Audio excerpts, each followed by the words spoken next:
as such a large organization, we have a lot of different audiences, our member schools and student athletes, and also the American public who's very interested in college sports. So we know we have a lot of different messages that have to be tailored to get out to those different audiences. So our membership needs to know about different decisions and our governance process and what's the best way to speak to them, and to get some of those decisions out to the public too, so they understand how this large, complex organization runs.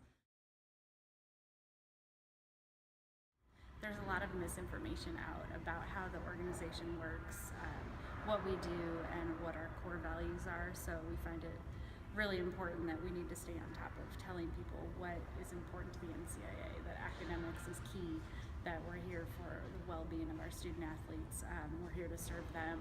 And another challenge that we have is the 24/7 news cycle, and sports media is a different beast than any segment of media that I've ever worked in, where there's a lot of passionate people and it's largely based in opinion.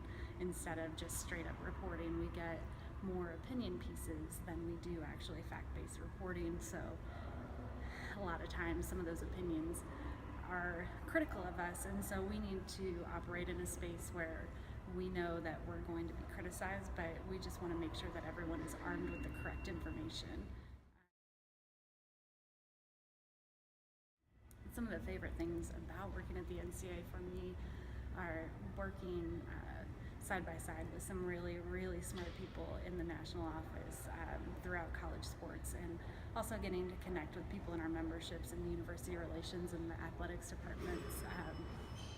I've been fortunate enough to work with some very smart people and learn from them about higher education and college sports.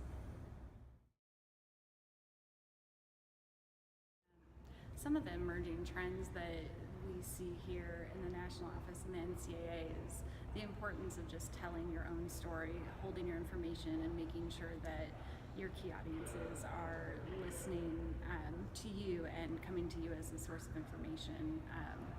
It's often that the positive stories don't always get the pickup.